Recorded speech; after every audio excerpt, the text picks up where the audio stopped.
Good morning, Friday, the 14th day of August, 2020. I'm Vincent J. Russo with the Russo Law Group. So many parents are debating whether they'll allow their children to go back to school or to stay at home. And then they have these hybrid options. And for parents who have children with special needs, it's even a more heightened concern. So I had an opportunity to speak to Karen Geller-Hittleman, the Assistant Executive Director of CP Nassau. And she was telling me about the steps they've taken in her school. Let's hear from Karen. Hello, Karen Geller-Hittleman. Welcome. Hi, Vincent. How are you? Great. We've known each other a long time, but I didn't realize that you have been with CP Nassau for over 36 years. That can't be possible. Celebrated 36 years last June.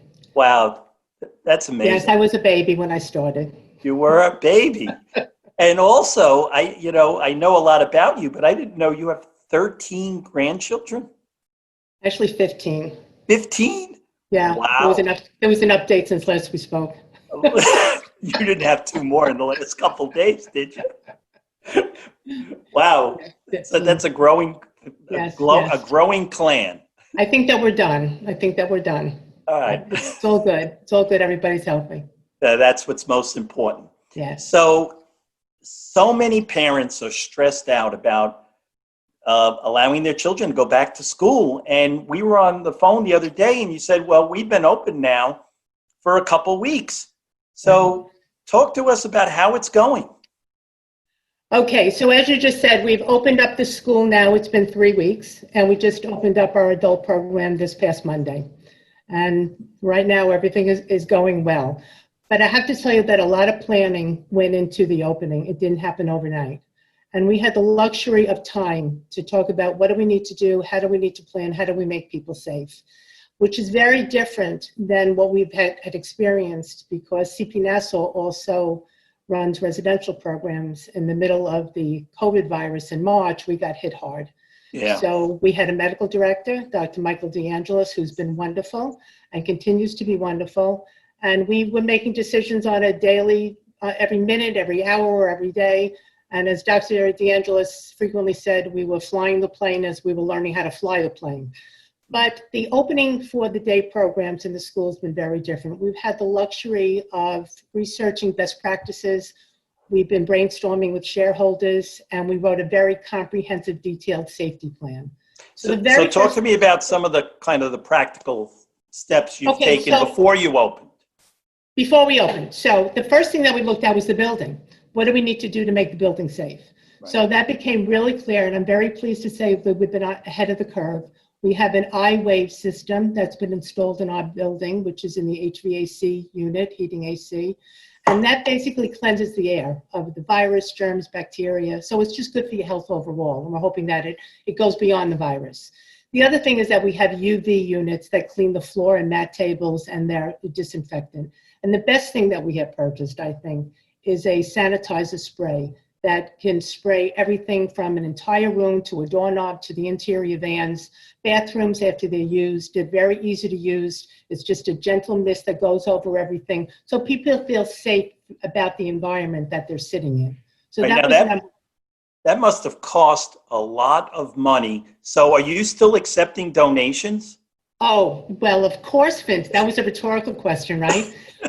Yes, the truth is it cost over $200,000 to do all of those pieces.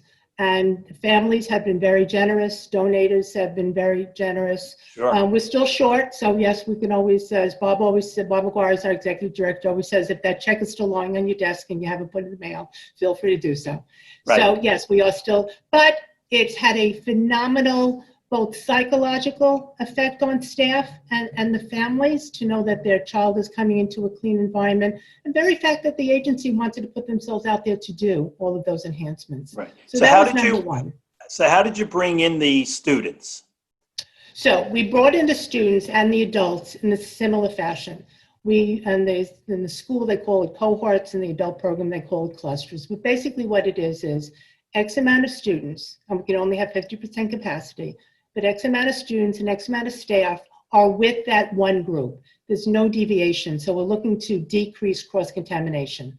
So if, God forbid, somebody gets sick or has a symptom, then you need to close down that cluster. You don't need to close the entire school. So right now, we're not in large rooms. We're not using the cafeteria. We're not using hallways. We're minimizing the use of hallways. So we're really maintaining the program in one area that gets cleaned frequently, using fresh air, because going outside in fresh air is always good. But they're staying within their clusters and their cohorts. So there, again, cross-contamination is minimized. Because I think probably, I'm sure you're thinking safety it's the students, it's the workers, the staff that you have. Absolutely. And ultimately, it's also the families, because these students are going to come in and then they're going to go back home. So yes. Now we wrote a very comprehensive 14-page handbook that we distributed to the families and the staff and the program participants to let them know all the ins and outs, what we're doing, how we're operating, PPEs, washing hands, 6 feet of difference, right, the whole 9 yards. Right. So everybody had the opportunity to comment. Right. So last question, and then I've got to have you back because you have all this information, and it's wonderful. And I'm glad you're sharing it. Here's my question: what would you like to say to the parents out there as they're trying to figure out, do they let their children go back to school? Do they hold them back? Anything you would like to share with them? The one piece that I think is really key is honesty, integrity, effective communication in a timely manner. If there's anything that goes wrong, as a parent, we're going to call you and we're going to include you in this because we're all in it together. So when I tell you things are going well, you can believe me. And if I tell you somebody's got the sniffles or they had a fever or whatever, you're going to hear that too. So it's that open communication, letting people know what we're doing in the building and letting people know that transparency is our mantra. You will know when we know. Yeah, that's great because, all the parents, the grandparents, we're all very concerned, but schools are opening, and they're opening in a number of different ways. And I'm thrilled to see that you've opened up CP Nassau and you're doing it in a transitional way and you took all the right steps, and we'll just hope that things go well. So thank you so much. Okay. Yeah, thank you My so pleasure, much, Vincent. Karen. Anytime. Okay, take care. All right. Have a great day. You too. Bye-bye. I really liked what Karen had to say about transparency. I think that's going to be so key for the parents so that they can feel comfortable sending their children back to school. And I can't wait for the kids at CP Nassau to get back on the playground, Teresa's Fun Place. Everyone, be safe, have a great weekend, and enjoy.